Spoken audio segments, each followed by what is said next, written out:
Assembleia Nacional. Escreveram um documento chamado Declaração dos Direitos do Homem.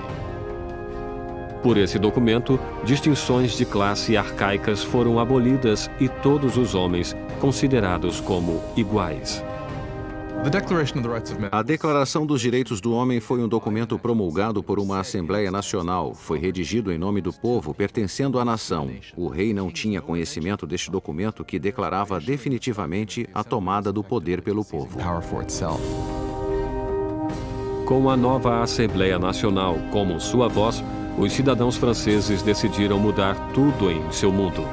Exigiram uma monarquia constitucional, direitos iguais para todos os homens e justiça sob leis razoáveis. Para que a revolução tivesse uma voz mais forte, Robespierre exigiu o aumento da liberdade para a imprensa e amordaçou o antigo regime. O resultado da imprensa livre foi a publicação de L'Ami du Peuple, o Amigo do Povo. Um jornal violento, cheio de ódio e provocações, criado por um ex-médico Jean-Paul Marat.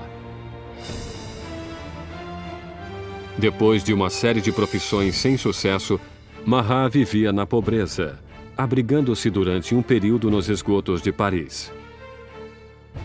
Foi lá que contraiu uma dolorosa doença de pele que agora obrigava-o a viver confinado durante longos períodos em um banho medicinal. Um Marat amargo e falido encontra na Revolução um canal perfeito para seu veneno. Jean-Paul Marat foi somente um desses descontentes profissionais para os quais, infelizmente, as revoluções oferecem abrigo. Marat despejou toda a sua bile, todo o seu ressentimento e colocou-o em um jornal que tornou-se um verdadeiro sucesso, o Amigo do Povo. Marat era um homem possuído por um ódio extraordinário. É só ler as páginas de seu jornal, O Amigo do Povo, para ver isso. Em todos os assuntos demonstra uma mentalidade completamente paranoica, vê complôs por toda parte, todos estariam planejando contra a revolução. E a resposta é muito simples para ele. A resposta é sangue, a resposta são cabeças. Marat odeia as extravagâncias praticadas pela monarquia enquanto a pobreza devasta a França e precisa somente do menor rumor para arrasar com o rei e a rainha em seu jornal. No dia 2 de outubro de 1789, seu ódio chegou ao auge. Soube-se em Paris que o rei dera uma festa em Versalhes, que a realeza decadente atirou a nova bandeira tricolor ao chão, símbolo da revolução, pisoteando-a. Marat ficou enfurecido, relatou o insulto em seu jornal e fez surgir uma nova ameaça. O rei novamente ordenou que as tropas entrassem em posição em torno de Paris. Com a queda da Bastilha ainda vibrando nas mentes das pessoas, Marat exige freneticamente que hajam. Povo de Paris, está na hora de abrir os olhos. Sacudam seu torpor. Acordem. Mais uma vez, acordem! 5 de outubro. O dia amanheceu com a agitação furiosa dos sinos. Mulheres reunidas perto da prefeitura protestam contra a diminuição do pão.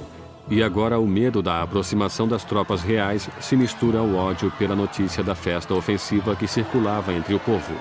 Logo, milhares marchavam para Versalhes, com lanças e armas nas mãos. As mulheres iriam queixar-se ao rei. O centro da multidão era formado pelas famosas peixeiras, as destemidas mulheres dos mercados centrais, conhecidas por sua constituição forte e por sua coragem. Estavam equipadas com facas de escamar peixe, eram muito musculosas porque carregavam caixotes. Ninguém gostava de enfrentar essas mulheres. Eram mulheres dos bairros pobres que eram mais afetadas pelo aumento do preço do pão, da escassez de produtos que subitamente começavam a perceber que precisavam agir. É extraordinário que essas mulheres comuns, a maioria nem sabendo escrever seu nome, de repente agissem como protagonistas de um processo histórico. No palácio, a notícia da aproximação das mulheres furiosas chegou às câmaras da rainha. Diz a lenda que foi nesse momento que Maria Antonieta disse a frase famosa que jamais foi dita. Maria Antonieta não disse que comam brioches. Isso é um mito. Ela, infelizmente, talvez nunca tenha nem percebido os pobres de seu país tempo suficiente para fazer tal declaração. Quando as mulheres reuniram-se fora dos portões, Luís compreendeu que a revolução não poderia mais ser ignorada. Estava sendo levada à porta de seu palácio. Concorda então em assinar a Declaração dos Direitos do Homem e a multidão continuou a crescer durante a noite. Pela manhã, 20.000 pessoas acampavam-se diante do Palácio Real. Para encerrar os séculos de distância entre o rei e seus súditos, a massa irada exige que o rei e a rainha mudem-se para Paris. Indeciso, como sempre, Luís hesita em responder. Sua hesitação provocaria a fúria na multidão e colocaria as vidas da família real em sério perigo. Quando não recebem resposta ao seu pedido, deram a entender que massacrariam a rainha.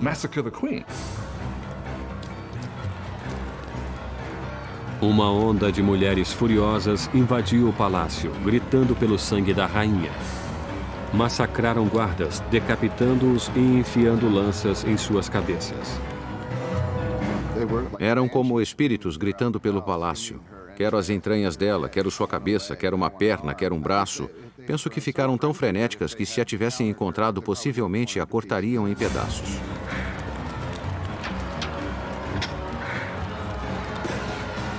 Temendo por sua vida, Maria escapa para os aposentos de Luís, poucos momentos antes das mulheres penetrarem em suas câmaras e estraçalharem sua cama. O rei e a rainha estavam à mercê da multidão. E o que ela queria era um pouco de atenção do rei. A única maneira das mulheres acalmarem-se seria a família real concordar em ir para Paris, já que as autoridades estavam em Paris. Seriam forçados a fazer o que o povo queria. 60.000 pessoas avançaram, deixando Versalhes em carroças e vagões carregados de farinha da despensa real. A carruagem foi escoltada até Paris. O rei e a rainha foram forçados a ir para Paris junto com as cabeças de seus guardas, que foram massacrados no palácio. Suas cabeças tinham sido decepadas em um ato de violência inigualável. As cabeças todas maquiadas desfilavam na frente da carruagem dos reis que as seguiam.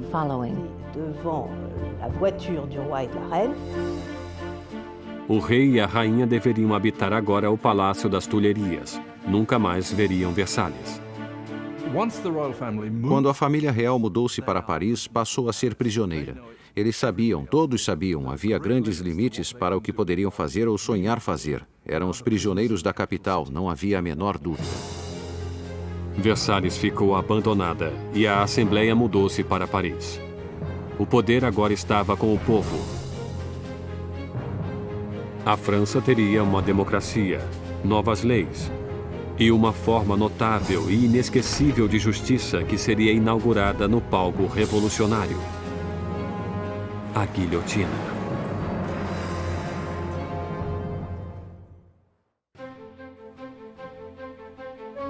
Maio de 1791, quase 2 anos depois que a família real e a Assembleia Nacional mudaram-se para Paris. Robespierre dominava a Assembleia e o Clube Jacobino, uma sociedade de debates formada em um monastério jacobino, onde reuniam-se.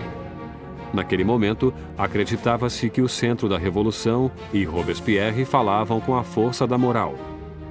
Seu verdadeiro norte era sempre o povo. Logo recebeu o apelido de O Incorruptível. A França agora era uma monarquia constitucional. O rei foi obrigado a dividir o poder com os revolucionários na Assembleia, mas a parte de Luís diminuía dia a dia, enquanto era obrigado a assinar lei após lei diminuindo sua própria autoridade, além de outra do regime feudal, a da Igreja Católica. Luís decidiu que chegara a hora de fugir da nova república e montar uma campanha para reclamar seu reinado. Luís decidiu em 1791 que precisava retomar o controle do país. e sabia que só poderia fazer isso com a ajuda de um exército estrangeiro. Teve então a ideia de fugir do Palácio das Tulherias e dirigir-se para a fronteira mais próxima. 21 de junho de 1791. O rei e a rainha, disfarçados como criados, fugiram do olhar ameaçador de Paris. Planejavam conquistar sua liberdade. Já passava da meia-noite quando a família real chegou à pequena cidade de Varennes, 160 quilômetros a leste de Paris. Estavam perto da fronteira da Áustria, a salvação estava próxima. Mas seu caminho para a liberdade não foi adiante.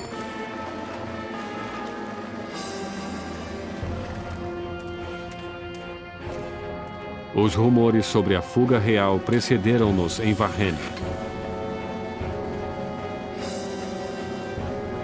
Um oficial da cidade parou a carruagem pedindo seus passaportes.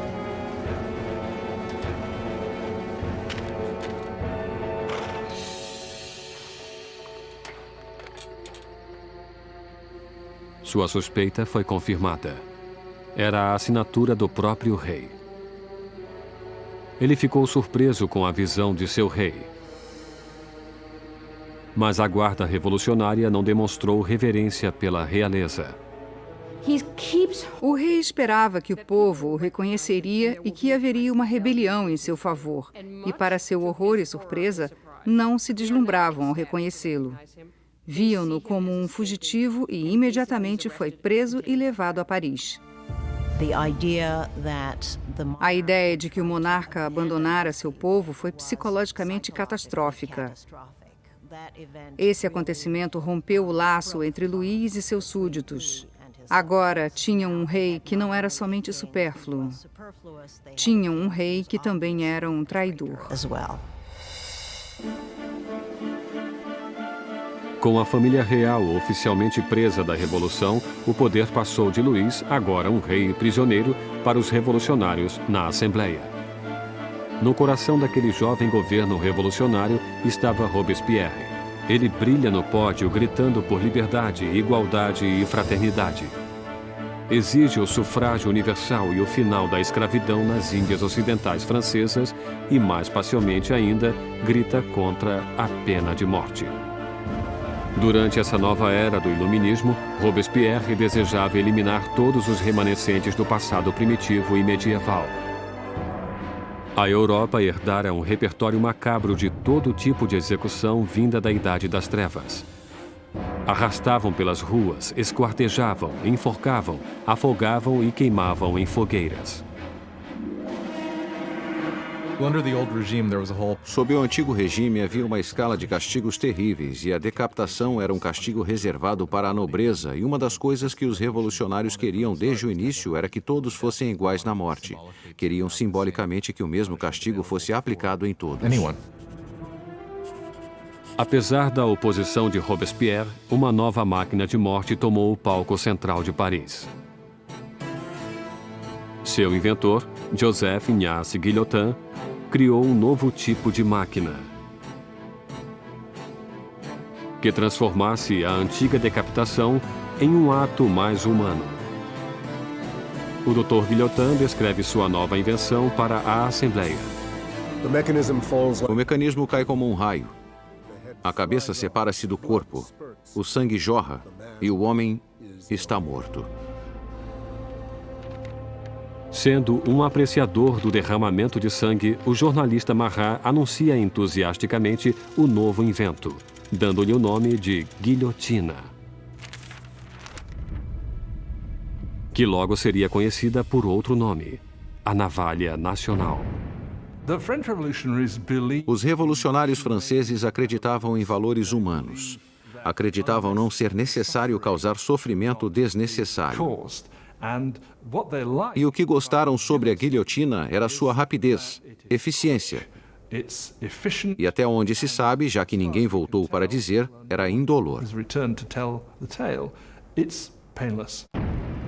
A guilhotina silenciou os inimigos internos da Revolução. Qualquer um que fosse suspeito de tramar a volta de Luís ao trono. Mas eram os inimigos que rodeavam a França que mais preocupavam a Assembleia. Havia um temor de que membros da família real que fugiram para a Áustria lançassem uma contra-revolução. A Assembleia convoca um ataque preventivo, uma declaração de guerra contra a Áustria. Mas Robespierre era contra. Robespierre é uma das poucas vozes que opunha-se à guerra, pois pensa que o inimigo venceria. Robespierre tem medo do país não estar pronto. Não tem um exército capaz de derrotar o inimigo. Portanto, esse inimigo poderia surgir e destruir a revolução. Robespierre perde o debate. Em abril de 1792, a Assembleia declara guerra à Áustria contra um país governado pela própria família de Maria Antonieta. Cresce o furor nacionalista. Se a Áustria derrotasse o exército da Revolução, Luís poderia voltar ao poder. E Maria seria suspeita de traição por se corresponder com sua família na Áustria, abandonando sua fidelidade à francesa com o movimento de uma caneta. Enquanto isso, o rei e a rainha fingem ter aderido à revolução. Luís e Maria Antonieta fazem um jogo duplo. Muitas vezes parecem concordar com a revolução, ao mesmo tempo conspiravam contra ela. Estavam tentando sobreviver. Se quisermos ser generosos, eles eram sobreviventes, mas se quisermos olhar do ponto de vista revolucionário, estavam mentindo. Com as grandes perdas sofridas pelo exército francês na fronteira, chega a notícia de que a Prússia, aliada da Áustria, juntara-se à invasão. As tropas inimigas são mobilizadas sob o comando do Duque de Brunswick, um general prussiano. A tensão percorre as ruas de Paris. E então, os jornais publicam uma carta do Duque de Brunswick, um manifesto para a destruição de Paris se qualquer mal sucedesse ao rei e à rainha. A confusão espalhou-se. Todos queriam salvar suas vidas. 10 de agosto de 1792, 27 mil cidadãos armados, animados por um ódio indignado, dirigem-se para o Palácio das Tulherias e caíram sobre os guardas do rei em um ataque selvagem. No final do dia, mais de 800 pessoas de ambos os lados estão mortas. O rei foge para esconder-se na Assembleia, mas não existe mais a monarquia. Luís é oficialmente destituído de seu título. Nascia a República Francesa. A lâmina da guilhotina foi batizada com o sangue dos guardas remanescentes de Luís.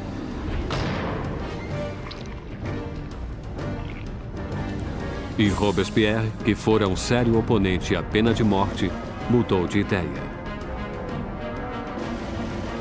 O nascimento de uma nova república só poderia começar com a morte de um rei. A nova máquina assustadora do Dr. Guillotin está no centro de Paris como um aviso. O castigo para quem desafiasse a lei e a ordem revolucionárias.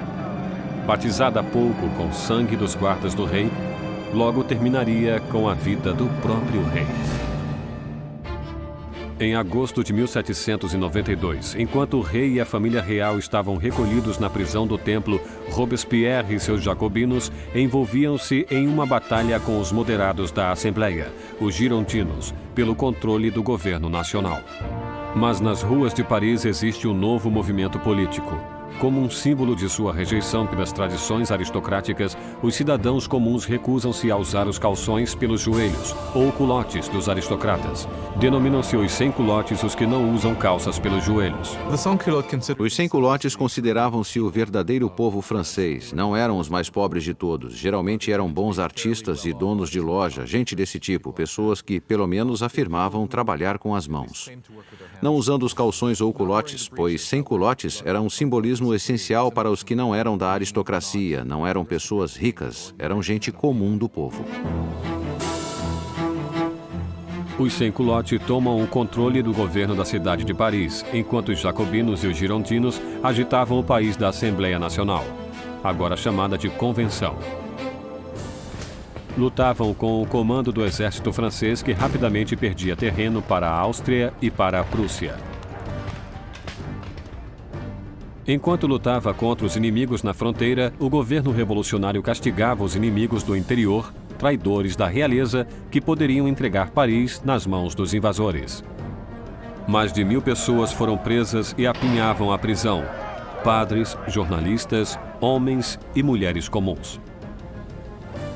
Robespierre concentrava-se na crise interna. Mas seu amigo, o ministro da Justiça, Georges Danton, atiçava jovens e velhos a juntar-se à guerra na fronteira. É gregário e barulhento, tudo o que Robespierre não era. Logo, o nome de Danton era ouvido por toda Paris.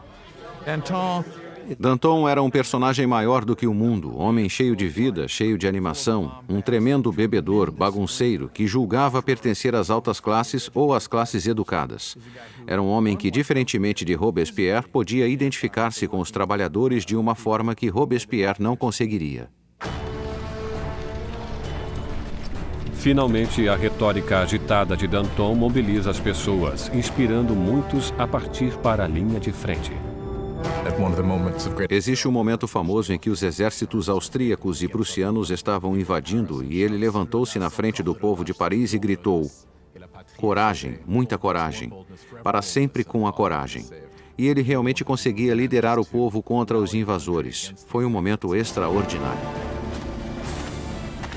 Com tantos homens úteis partindo para a frente de batalha, deixando Paris sem defesa, as prisões estavam cheias de prisioneiros políticos. Uma nova onda de medo invadia a cidade. Conter a massa crescente de prisioneiros poderia tornar-se impossível. Marat incitou um chamado sangrento aos revolucionários para entrarem na prisão e matarem todos os prisioneiros. Os exércitos estrangeiros avançavam para Paris. Se tivessem se unido em Paris com aqueles amargos inimigos da Revolução nas prisões, claro que os resultados teriam sido terríveis também para o povo.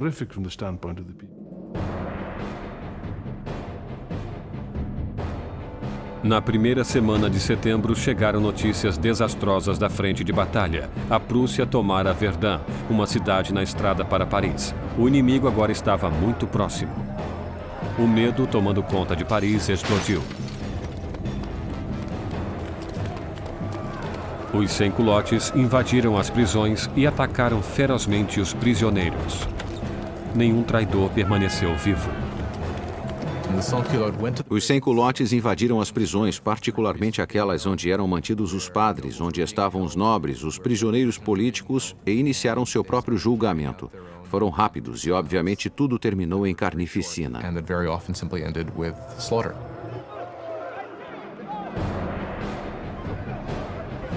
Mulheres eram estupradas brutalmente, padres eram destripados, aristocratas cortados em pedaços. Há uma estimativa de que mais de 1.600 pessoas foram mortas em questão de dias. Quando a notícia do massacre de setembro espalhou-se pela Europa, os inimigos da Revolução estavam a salvo.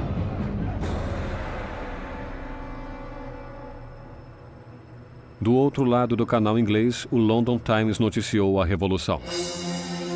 São esses os direitos do homem? É essa a liberdade da natureza humana? Os tiranos mais selvagens de 4 patas que percorrem a África inexplorada são superiores a esses animais parisienses de 2 patas. A Revolução tomara uma direção inesperada. Até mesmo Robespierre compreendeu que as coisas foram longe demais, que o povo não podia dirigir uma revolução própria. Precisavam de liderança, de uma mão de ferro. E com o poder de suas palavras, o incorruptível surge como aquele que lideraria a revolução. Robespierre, que lutara por uma monarquia constitucional, agora acreditava que não havia mais espaço para o rei. E tomou uma decisão de momento. A França julgaria seu próprio rei.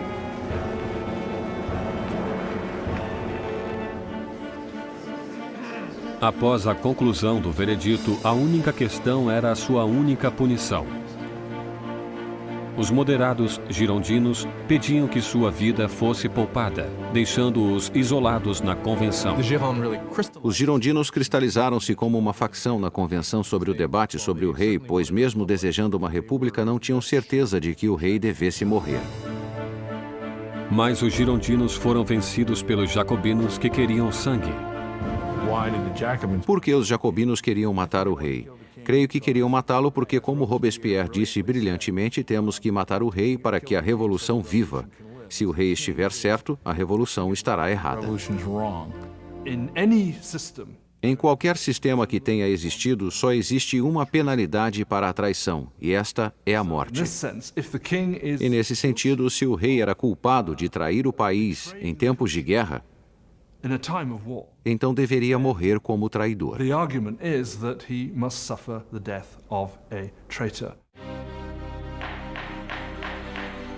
No dia 20 de janeiro de 1793, Luís XVI foi declarado culpado. A sentença foi lida. O rei deve morrer.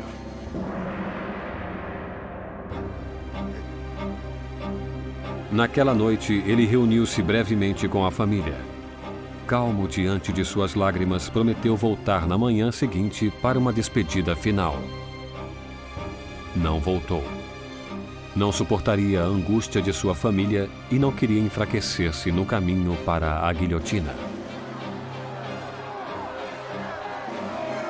Pela manhã, uma carroça levou Luís para o cadafalso. E ele historicamente encaminhou-se para a lâmina.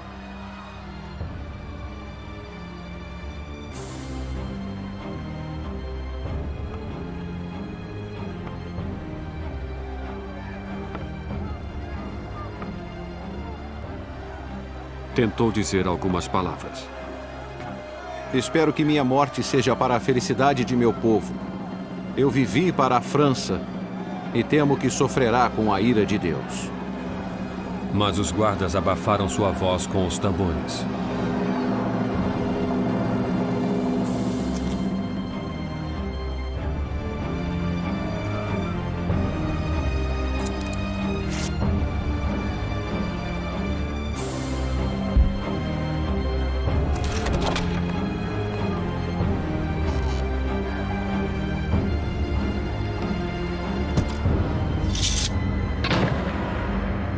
Às 10h22 da manhã, o homem que fora rei não mais existia.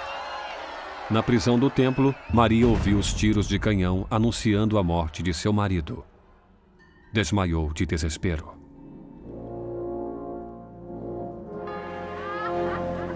O sangue do rei foi derramado. Os revolucionários eram vitoriosos. Mas os inimigos da revolução logo clamariam uma vitória própria. Seu alvo? O homem que queria ver tantas cabeças rolarem. Jean-Paul Marat.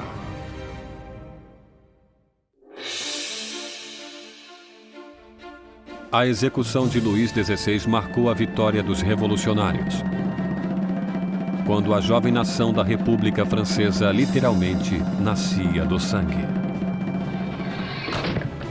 No final de 1792, os radicais jacobinos, acreditando que a jovem revolução corria o perigo de ser sabotada por traidores, incitavam a revolução por meios cada vez mais violentos. Mas os girondinos, representando o povo do campo francês, queriam diminuir a violência por medo de que ela levasse a uma guerra civil. Seu maior opositor, Jean-Paul Marat, ataca os girondinos com tiradas cada vez mais furiosas em seu jornal, dando nomes aos que acreditava estar planejando contra a revolução. Marat, que já pedira a execução de 200 pessoas, agora queria 200.000 cabeças. Quando olhamos para o jornalismo de Marat, vemos que ele tem um princípio básico que é ser mais extremista do que qualquer outro e pedindo a morte de pessoas. Em seu jornal, sempre dizia, se ao menos decepasse algumas cabeças, nada aconteceria. E quando as coisas não iam bem, se cortasse mais cabeças, então ficariam bem. Subitamente, o povo de Paris começou a massacrar o povo, e Marat é o primeiro a levar o crédito por isso. Mas o movimento radical não foi aceito em toda parte. O povo de fora de Paris estava furioso com a tremenda brutalidade dos jacobinos e pediram o fim do derramamento de sangue. E a mensagem chega à encantadora Charlotte Corday, uma jovem inteligente e determinada do interior. Charlotte Corday era uma pessoa comum da cidade de Caen. Ficou perturbada com a matança que acontecia e considerou, talvez com razão, que Marat era um dos principais responsáveis por aquilo. Ele fora um instrumento do lado radical da revolução. Era conhecido por pedir cabeças. No dia 13 de julho de 1793, Charlotte Corday chegou a Paris. Sabia que o amigo do povo mantinha uma política de portas abertas em sua casa, onde podia ser encontrado a qualquer hora em seus banhos medicinais. Corday usou o pretexto de que tinha uma lista de traidores, pessoas que queriam terminar com a revolução. Marat pediu a lista, prometendo a Corday que os traidores iriam para a guilhotina no dia seguinte. Ela entregou a lista para ele e puxou um estilete, esfaqueando-o no peito.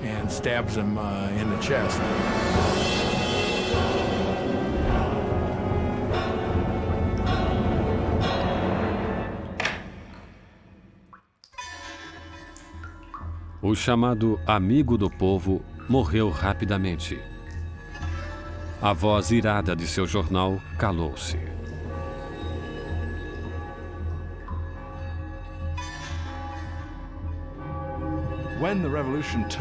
Durante o caos da revolução, a culpa era sua, mas isso é o que seus inimigos e os que o temiam diziam.